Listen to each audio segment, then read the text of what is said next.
Hello guys, nandito ako ngayon sa jacket area. Tingnan nyo guys, oh, naiangat na yung sa ibabaw. Ayan, halos kompleto na, maibubuo na yung isang jacket. Ayan. So ayan.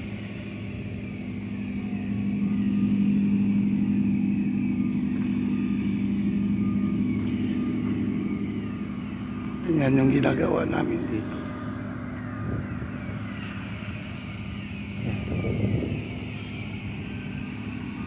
Saan na kaya yung aking surveyor? Punta siya dito kanina. Ayan. Andun yung mga tao sa taas magwe-welding. Ayan.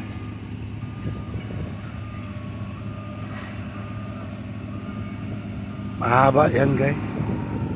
Nasa 59 meters, almost 60 meters ang haba nito. Kapag itayo ito ganon, sinsya na guys, medyo namamalat pa.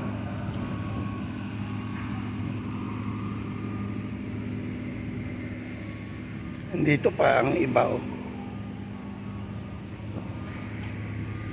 Yung doon banda sa pangatlo, yun ang ikakarga sunod. Doon ikakarga yung isang assembly. Ayan, naghahanda na ng mga scaffoldings. Ayan.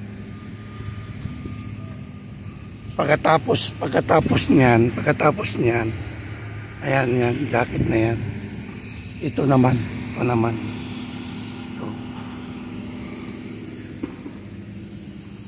Mayroon pang dagdag na dalawang ganito. Gagawin ko pa yung drawing. Ayan. Ito yung ipapatong. Ayan.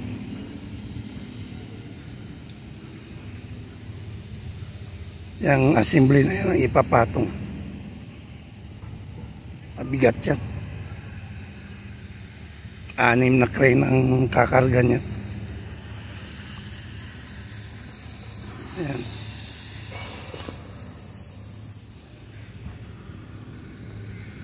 Ayan guys.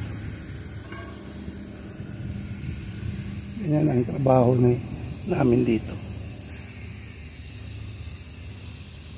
Lahat dito ginagawa namin ay para sa gitna ng dagat.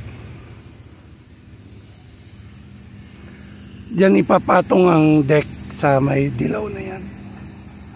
Yan, dyan ipapatong yung deck.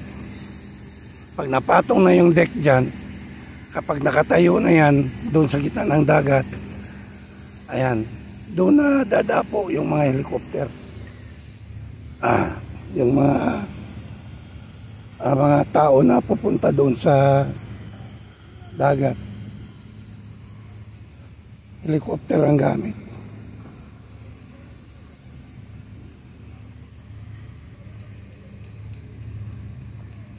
Ayan. Magpa-blasting sila. Ipinturahan nila yung sa ibabaw. Kasi kapag nandun na sa taas, medyo mahirap ng pipinturahan. Yung mga subcontractor na company namin na mga painter.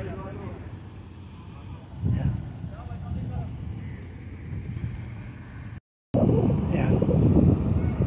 Iniikot ko yan, napinturahan na yan.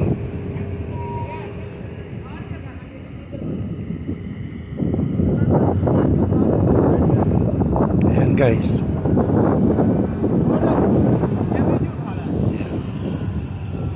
Ayan.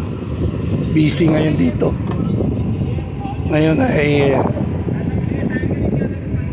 mga ano na ngayon, mag-aalas 7 ng umaga.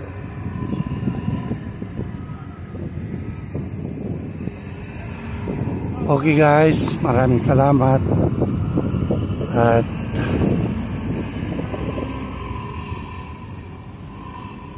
ako'y babalik na sa opisina.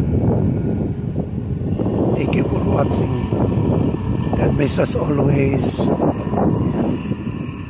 Yung mga kinakargahan ng ano, mga tubo.